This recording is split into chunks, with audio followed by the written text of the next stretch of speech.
Le Sénégal, à l'instar de la communauté internationale, va célébrer le 28 juillet 2019 la cérémonie mondiale de lutte contre les hépatites.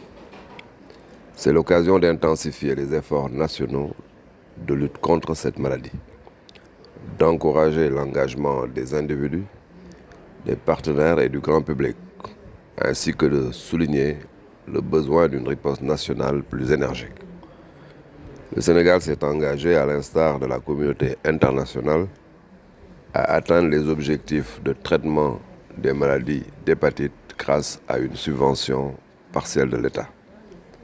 Mon département a dès lors inscrit les maladies anti-hépatites sur la liste des médicaments essentiels et subventionne partiellement les traitements contre l'hépatite B. Nous lançons un appel aux centres de recherche nationaux, régionaux et internationaux à la production de tests de dépistage du virus de l'hépatite B couplés à un système d'identification de la charge virale sans recours à la PCR. Enfin, nous appelons à la mobilisation nationale de tous les acteurs et des partenaires pour venir à bout des hépatites virales, véritable fléau dans notre pays. Le Sénégal, comme tous les pays membres de l'OMS, s'est engagé à éliminer l'hépatite virale.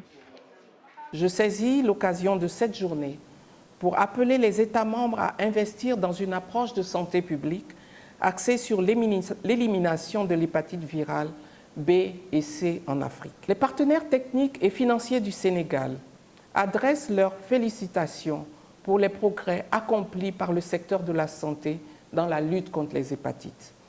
En effet, le Sénégal a adopté les 2 principales stratégies pour prévenir la transmission du virus de l'hépatite B à la naissance et durant la petite enfance. Je veux citer la vaccination universelle des nouveau-nés durant les 24 heures suivant la naissance et des nourrissons qui a permis de faire baisser la prévalence des hépatites B de 17 à 9%. Néanmoins, le Sénégal fait partie des pays à forte charge d'hépatite virale, avec environ 1 200 000 personnes infectées par le virus de l'hépatite B, dont 91 000 enfants de moins de 5 ans. Ces personnes doivent être diagnostiquées et recevoir le traitement en cas de besoin pour limiter la transmission et éviter leur évolution vers la cirrhose et le cancer du foie. Fort heureusement, un nouveau plan stratégique national a été élaboré, dont les principales stratégies tournent autour de la prévention et des soins. Une mobilisation des ressources pour le financement de ce plan est plus que nécessaire pour appuyer la décentralisation des activités qui viennent de démarrer.